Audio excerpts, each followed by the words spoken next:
বিএনপিকে এত সহজে তুড়ি মেরে উড়িয়ে দেওয়া যাবে? বিএনপি প্রমাণ করেছে, প্রতিবার প্রমাণ করেছে যে বিএনপি সেই ধ্বংসস্তূপ থেকে জেগে উঠতে জানে।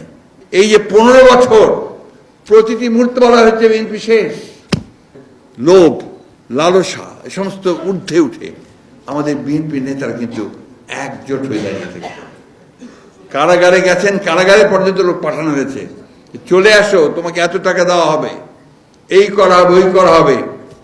যায়নি কেউ, একমাত্র সাজানো বাদ দিয়ে বসে।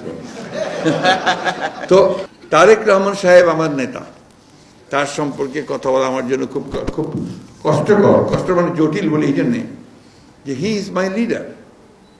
আমি তার সম্পর্কে আমি কথা বলি যে মানুষ নেতৃত্ব লাভ করে কিছুভাবে, কখনো লাভ করে আপনার জন্মগতভাবে, কখনো লাভ করে যেটা বলে মানে ওটা পারিবারিকভাবে আসে, কখনো সে সেটা অর্জন করে নিজের আপনার গুণ দিয়ে অর্জন করে, কখনো মানুষ নেতা বানিয়ে দেয়, তাই না?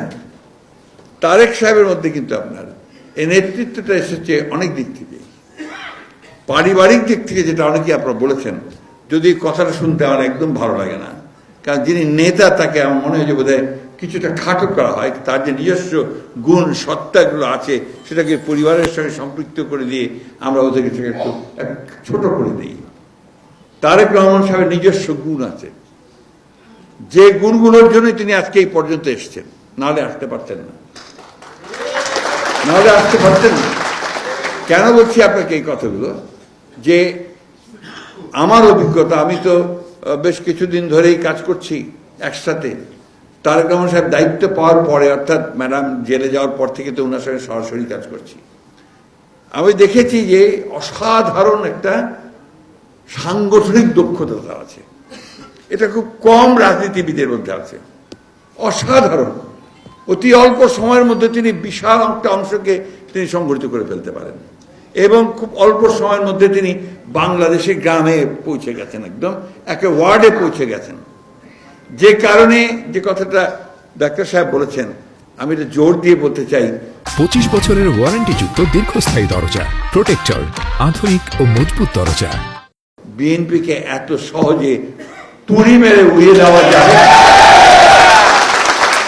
বিএনপি প্রমাণ করেছে, প্রতিবার প্রমাণ করেছে যে বিএনপি সেই ধ্বংসস্তূপ থেকে জেগে উঠতে জানে।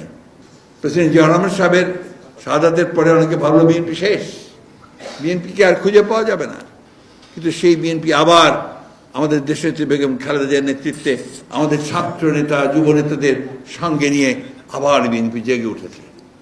আবারও পরবর্তীকালে আঘাত এসেছে।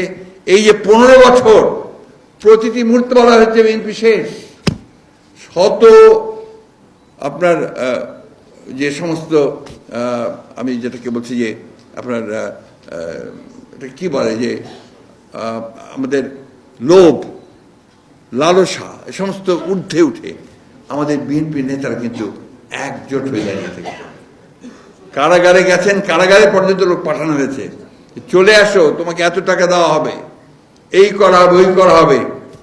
যায়নি কেউ, একমাত্র সাজানো বাদ দিয়ে বসে। তো আর কেউ যায়নি। তো এই জিনিসগুলো কিন্তু আমাদের শক্তি, এটা আমাদের ইনহেরেন্ট একটা স্ট্রেংথ, এই স্ট্রেংথটাকে কিন্তু আমাদের কাজে লাগাতে হবে।